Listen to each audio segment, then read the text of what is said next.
আসসালামু আলাইকুম। ভিডিওটা যখন রেকর্ড করছি রাত প্রায় 11টা বাজে। কয়েক ঘন্টা আগেই পেট্রোবাংলার অ্যাডমিন সহ বেশ কয়েকটা পদের রেজাল্ট প্রকাশিত হয়েছে। তো যাদের হয়েছে তাদেরকে অভিনন্দন, আর যাদের হয় নাই তাদের হতাশ হওয়ার কিছু নাই। ইনশাল্লাহ আপনি যেহেতু এত বড় একটা কম্পিটিটিভ পরীক্ষার ভাইবা পর্যন্ত যেতে পারছেন, ইনশাল্লাহ আপনার সফলতা খুব সন্নিকটেই। যাই হোক, আমি যে বিষয়টা নিয়ে কথা বলতে চাচ্ছি যে যাদের হয়েছে তাদের ফিলিংসটা আমি জানি, আর যাদের হয় নাই তাদের অনুভূতিটা হয়তো আমি মানে ব্যক্ত করতে পারবো না, মানে আমার ব্যক্তিগত অভিজ্ঞতা থেকে বলতে পারবো না, কারণ এই ঘটনা আমার সাথে ঘটে নাই। যাদের হয়েছে তাদের ফিলিংসটা আমি জানি, সেটা প্রথম চাকরি হোক বা যে চাকরি হোক, তারা মানে খুবই মানে উঠতেছেন। বিষয়টা মানে খুবই ভালো যে চাকরি পাওয়ার, প্রথম চাকরি পাওয়ার অনুভূতি বা চাকরি পাওয়ার যেই বাংলাদেশের প্রেক্ষাপটে এত কম্পিটিটিভ পরীক্ষা উতরে গিয়ে চাকরি পাওয়া, সেটা এক অন্যরকম অনুভূতি। তো যাই হোক, আমি যাদের হয়নি তাদের অনুভূতিটা মানে নিজের অভিজ্ঞতার আলোকে বুঝতে না পারলেও এতটুকু বুঝতে পারি যে একটা পরীক্ষা থেকে খালি হাতে ফিরে আসা। আমি হয়তো ভাইভা থেকে খালি হাতে ফিরে আসিনি, কিন্তু এর আগে আমি আমার লাইফে যতগুলো পরীক্ষা দিছি আর কি, গ্রাজুয়েশন কমপ্লিট করে, তার মধ্যে একটা পরীক্ষার প্রিলিমিনারি আমি ফেল করি, আর কয়েকটা রিটেন আমি ফেল করি। তো এই যে একটা পরীক্ষা, একটা প্রিলি ফেল করা, একটা রিটেন ফেল করে আমার যে পরিমাণ খারাপ লাগতো, তো এটা খুব স্বাভাবিক যে আপনি ভাইভা পর্যন্ত গেছেন মানে কিন্তু আপনার ভিতরে অলওয়েজ একটা মানে কি বলবো যে রেজাল্ট পাবলিশ হলে ইনশাল্লাহ আমার হবে বা হবে না, মানে অন্যরকম একটা অনুভূতি ছিল। আপনার হয়তো রেজাল্ট পাবলিশ হওয়ার আগ পর্যন্ত না হয় হয়তো আর অনেকে অনেক বেশি ব্যথিত হয়েছেন যে মানে এটা কি হলো, ভাইভা পর্যন্ত যাওয়ার পর ফিরে আসা আসলে এই এই জিনিসটা খুব ইজিলি মেনে নেওয়া যায় না।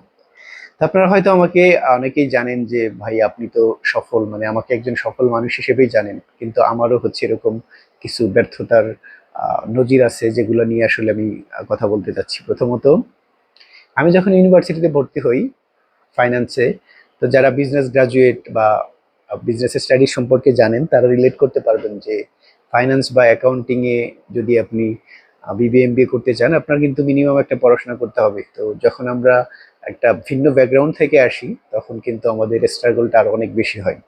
পাশাপাশি যদি থাকে হলের গেস্ট রুমের মতো এক আজব জিনিস, তার সাথে পলিটিক্যাল প্রোগ্রাম করা, বাধ্যতামূলক পলিটিক্যাল প্রোগ্রাম, রাতে কোনো রুমে থাকা, সারপোকার কামড় খাওয়া, মানে সব মিলে আবার সাথে আরেকটা সবচেয়ে বড় যেটা ইস্যু যে ফাইনান্সিয়াল ক্রাইসিস, মানে সবকিছু যদি আপনাকে একদম জেকে বসে, তখন যে সিচুয়েশনটা হয় সেটাই আমার সাথে হয়েছে ফার্স্ট ইয়ার সেকেন্ড ইয়ারে, মানে একদম শ্বাসরুদ্ধকর অবস্থা। কিন্তু আল্লাহর রহমতে আমি সবকিছু ট্যাকেল দিতে পারছি। আল্লাহর অশেষ রহমত এটা। আমিও হচ্ছে বারবার হতাশ হয়ে গেছি বহুবার, মানে মনে হয়েছে মাঝে মাঝে যে আমার দ্বারা আর কিছু সম্ভব না। হলের অনেক সময় হলের বাথরুমে গিয়ে কান্নাকাটি করতাম। আবার হচ্ছে ক্লাস শেষে যখন অনেক কিছু বুঝতাম না, বিশেষ করে অ্যাকাউন্টিং এর অনেক কিছু বুঝতাম না শুরুতে, তো অনেক খারাপ লাগতো। তারপর আলহামদুলিল্লাহ বন্ধু বান্ধব আর টিচারদের সহযোগিতা, আল্লাহর অশেষ রহমতে আমি সবকিছু ট্যাকেল দিতে পারছি। তো যাই হোক, মোটামুটি একটা ভালো রেজাল্ট নিয়েই আমি বিবিএমবিএ শেষ করছি। কিন্তু এর মাঝখানে অনেকের অনেক কথা শুনতে হয়েছে। যেমন অনেক বেশি সাপোর্টিভ ফ্রেন্ড, বড় ভাই, ছোট ভাই, টিচার ছিল, তেমনি হচ্ছে এরকম লোকজনও ছিল যারা অলওয়েজ ডিমোটিভেট করতো আমাকে। ইভেন ডিরেক্ট এভাবেও বলা হয়েছে যে আমি আমি এখানে কেন, মানে এখান থেকে তো এখানে আসার কথা না, এখানে আমি কেন আসছি। সো সবকিছু মেনে নিয়ে অনেক চ্যালেঞ্জ, সবকিছুতে কিন্তু আলহামদুলিল্লাহ এতদূর আসতে পারছি। সেটার কারণ ছিল নিজের উপর একটা বিশ্বাস কিন্তু সবসময় ছিল। যে অনেকে অনেকভাবে ডিমিন করছে, অনেক ছোট করছে, তারপরেও কিন্তু নিজের আত্মবিশ্বাস হারাই নেই কখনো। আ- আপনারা আমাকে দেখেন, দেখে হয়তো ভাবেন যে ভাই মাস্টার শেষ হওয়ার আগে এত ভালো চাকরি পাইছিলেন, তারপর এখন বাংলাদেশ ব্যাংক রেডি, মানে সব মিলে আপনি তো অনেক সফল। ভাই আমাকে নিয়ে অনেকে অনেক ডাউট করছে ভাই, অনেকে অনেক কথা বলছে, আমি তখন জাস্ট শুনে গেছি। অনেকে বলছে ধরেন আমি স্কুলে থাকতেই যা এই ছেলেকে দিয়ে পড়াশোনা হবে না, এরকম অনেক কথা শুনছি। সবকিছু হজম করে গেছি, চুপচাপ থাকছি, নিজের নিজের যতটুকু সম্ভব সেটা দিয়ে গেছি অলওয়েজ। তারপর এই যে এখন যাদের জন্য এই কথাটা বলতে যাচ্ছি যে ভাইবা দিয়ে ফিরে আসলেন, এটা আসলে মেনে নেওয়া যায় না, কিন্তু আলটিমেটলি কিন্তু আপনাকে আপনার সামনের দিকে আগাতে হবে। আগেই বলছি যে আপনি এত এত বড় একটা কম্পিটিটিভ পরীক্ষায় ভাইবা পর্যন্ত আসছেন, মানে কিন্তু আপনার ভেতরে অবশ্যই কিছু একটা আছে, যে কারণে আপনি হচ্ছে অনেক প্রায় কি লক্ষাধিক পরীক্ষার্থী, তাদের তাদের মধ্যে কম্পিটিশন করে আপনি একদম ফাইনাল স্টেজ পর্যন্ত চলে আসছেন, কোনো কারণে সামহাউ কোনো একটা মিস্টেক বা আপনার কপালে ছিল না, এই জন্য হয় না, এই জন্য হতাশ হওয়ার কিছু নাই। আমি আমার যখন এরকম সিচুয়েশন হইতো যে একটা পরীক্ষায় ব্যর্থ হইতাম, ওই যে failure is the pillar of success, এটা আমাদের বলার জন্য বলা, এরকম না। যখন আপনি একটা জায়গায় ব্যর্থ হবেন, আপনি কিন্তু জানেন আসলে কি কারণে আপনার হয়নি। এরকম হতে পারে যে আপনি এখন চিন্তা করে দেখেন যে আপনি রিটেন পরীক্ষা একটা ম্যাথ ভুল করছেন, বা এটার প্রিলি রিটেন একসাথে ছিল, 3-4টা এমসিকিউ একদম আরেকটু দেখে গেলে পারতেন, বা রিসেন্ট পড়ে যান নাই, বা 2টা ম্যাথ সময়ের কারণে দাগাইতে পারেন, এরকম কিছু কিন্তু মিস্টেক আপনার ছিল।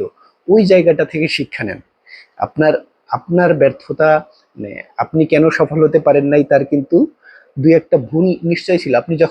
আপনি যদি এখন আপনার আত্মসমালোচনা করেন যে আমার কেন জবটা হলো না, দেখবেন যে আপনি ওই যে ম্যাক্সিমাম ক্ষেত্রে এগুলার যেটা হয় যে রিটেনে আপনি কোনো মিস্টেক করে আসছেন, ভাইভাতে আহামরি পার্থক্য হয় না। রিটেনে হচ্ছে আপনি হয়তো 2-একটা মার্ক, মানে আপনার সিলি মিস্টেকের কারণে চলে গেছে, যে কারণে হয়তো আপনার চাকরিটা হলো না।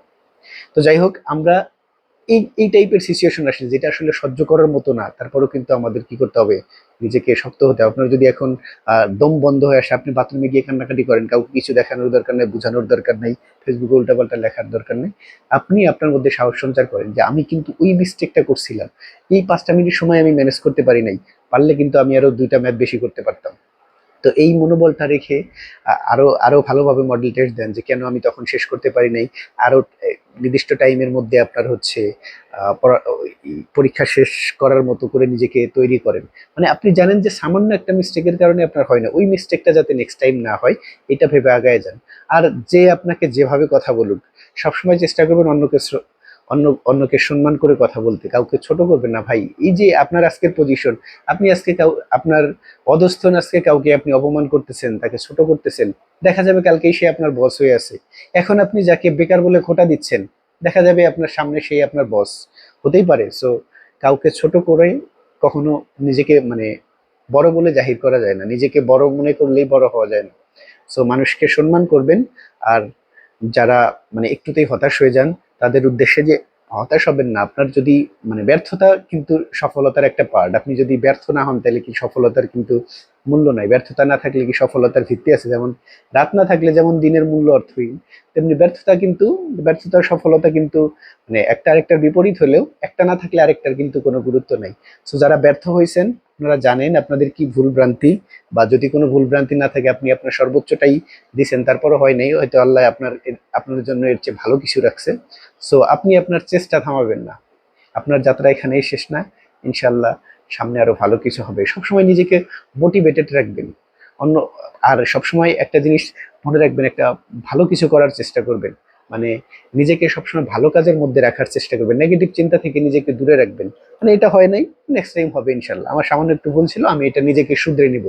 বা আমি হচ্ছে এখন টাইম ওয়েস্ট করতেছি, আমি হয়তো ওই পরীক্ষাটার আগে হয়তো আরো 1 ঘন্টা করে প্রতিদিন বেশি পড়তে পারতাম, যেটা আমি না পড়ে হয়তো গেমস খেলছি, আমি একটু গেমস খেলাটা কমাই দিলাম। ঠিক আছে, মানে আমি অনেক টাইম ওয়েস্ট করতাম, কিন্তু বুঝতে পারছি যে আরেকটু পড়লে আমার হচ্ছে আমার এই গ্যাপটা কাভার হয়ে যাইতো, তাহলে আমি এই গ্যাপটা কাভার করার জন্য আমি কাজ করব। আমি হচ্ছে আর সময় নষ্ট করব না। সো আমি যদি সাম আপ করি, যে যারা মানে কোনো কারণে আপনার আহ, কোনো জবের জন্য ভাইবা দিছেন বা রিটেন দিছেন বা প্রিলি ফেল করছেন, হতাশ হওয়ার কোনো দরকার নাই। আপনি এটাকে একটা শিক্ষা হিসেবে নেন, নিয়ে সামনের দিকে এগিয়ে যান। আর আশেপাশের মানুষকে ভালো রাখেন। আবার বলছি যে কাউকে কখনো ছোট করবেন না, কাউকে ছোট করে সামনে আগানো যায় না। সেই হচ্ছে দেখা যাবে আপনার চেয়ে একদিন বড় হয়ে আছে। সবাইকে সঙ্গে নিয়ে ভালো থাকবেন, আর সবাইকে হচ্ছে সম্মান করবেন ইনশাল্লাহ। আপনিও ইনশাল্লাহ খুব দ্রুতই সফল হবেন, সেই দোয়া করি।